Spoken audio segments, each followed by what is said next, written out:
Hello, എല്ലാവർക്കും നമസ്കാരം. Marian's kitchen റെസിപ്പീസിലേക്ക് എല്ലാവർക്കും സ്വാഗതം. ഇന്ന് നമ്മൾ ഓണത്തിന് മുന്നോടിയായിട്ട് അടിപൊളി ടേസ്റ്റുള്ള ഒരു കൂട്ടുകറിയാണ് ചെയ്യുന്നത്. അപ്പോൾ ആ റെസിപ്പി എങ്ങനെ ചെയ്യണമെന്ന് നോക്കാം. അപ്പോൾ അതിന് വേണ്ടിയിട്ട് ഒരു പാനിൻ്റെ അകത്തോട്ട് 2 ടീസ്പൂൺ മല്ലിപ്പൊടി ചേർത്ത് കൊടുക്കുക, 1 ടീസ്പൂൺ മുളക് പൊടി ചേർത്ത് കൊടുക്കുക, 1 ടീസ്പൂൺ മഞ്ഞൾപ്പൊടി ചേർത്ത് കൊടുക്കുക, പിന്നെ ഒരു 1/4 ടീസ്പൂൺ അല്ലെങ്കിൽ 1/2 ടീസ്പൂൺ കായംപൊടി കൂടി ചേർത്തിട്ട് തീ കത്തിച്ച് ഇത് നന്നായിട്ടൊന്ന് ചൂടാക്കിയെടുക്കണം.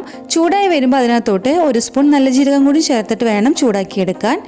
ഇത് ചൂടായി വന്നു കഴിഞ്ഞാൽ നമ്മൾ ഓൾറെഡി കടല വേവിച്ച് വെച്ചിട്ടുണ്ടായിരുന്നു. ഒരു 1/4 ഭാഗം കടല വേവിച്ച് വെച്ചതാണ്. അതിൻ്റെ വെള്ളം ഉണ്ടല്ലോ, അത് ഇതിനകത്തോട്ട് ഒഴിച്ചു കൊടുത്തിട്ട് തിളപ്പിച്ചെടുക്കണം. അതിലേക്ക് ആവശ്യത്തിനുള്ള ഉപ്പും കൂടി ചേർത്തിട്ട് വേണം ഇത് തിളപ്പിച്ചെടുക്കാനായിട്ട്. നന്നായിട്ട് തിള വന്നു കഴിഞ്ഞാൽ നമുക്ക് ഇതിനകത്തോട്ട് നേന്ത്രക്കായ നുറുക്കിയത് ചേർത്ത് കൊടുക്കാം. അതുപോലെ തന്നെ ചേന എടുത്തിട്ടുണ്ട്, ചേന നുറുക്കിയതും കൂടി ചേർത്ത് കൊടുത്തിട്ട് ഇത് വേവിച്ചെടുക്കണം. അപ്പോൾ നന്നായിട്ടൊന്ന് മിക്സ് ചെയ്ത് ഉപ്പ് കുറവാണെങ്കിൽ ചേർത്ത് കൊടുത്തിട്ട് മൂടി വെച്ച് ഇത് വേവിച്ചെടുക്കാം. ഇതിവിടെ വെന്ത് വന്നിട്ടുണ്ട് കേട്ടോ. വെന്തെന്ന് പറഞ്ഞാൽ 1/4 ഭാഗം വെന്തിട്ടുള്ളൂ. അപ്പോൾ ഇതിനകത്തോട്ട് നമ്മൾ നേരത്തെ കടല വേവിച്ച് വെച്ചിട്ടുണ്ടായിരുന്നു, അതും കൂടി ഇതിനകത്തോട്ട് ചേർത്ത് കൊടുത്തിട്ട് നന്നായിട്ടൊന്ന് മിക്സ് ചെയ്യുക.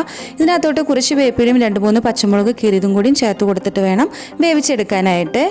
അത് വെന്ത് വരുന്ന സമയം നമുക്കിതിൻ്റെ അരപ്പ് തയ്യാറാക്കാം. അപ്പോൾ ഒരു പാനിനകത്തോട്ട് ഓയിൽ ഒഴിച്ച് ഇച്ചിരി കടുക് ഇട്ടിട്ടൊന്ന് പൊട്ടിച്ചെടുക്കണം. പൊട്ടി വന്നു കഴിഞ്ഞാൽ ഒരു 2-3 വറ്റൽമുളകൊന്ന് ചേർത്ത് കൊടുക്കുക. അതിൻ്റെ കൂടെ തന്നെ 1-2 ടീസ്പൂൺ ഉഴുന്നും കൂടി ചേർത്ത് കൊടുത്ത് ഒന്ന് മൂപ്പിച്ചെടുത്ത് കഴിഞ്ഞാൽ കുറച്ച് ചുവന്നുള്ളി നുറുക്കിയത് ചേർത്ത് കൊടുക്കണം.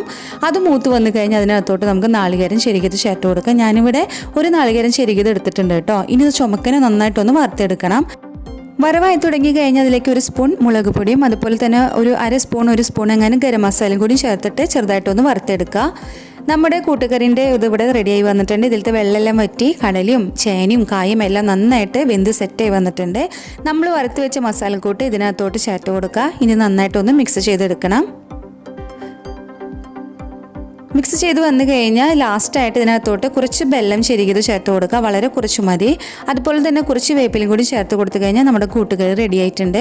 ഇനി ഇത് നന്നായിട്ട് മിക്സ് ചെയ്തെടുത്ത് കഴിഞ്ഞാൽ നമ്മുടെ കൂട്ടുകറി റെഡിയായി. അപ്പോൾ എല്ലാവരും ഇതൊന്ന് ട്രൈ ചെയ്ത് നോക്കണം. വളരെ ടേസ്റ്റി ആയിട്ടുള്ള റെസിപ്പിയാണ്.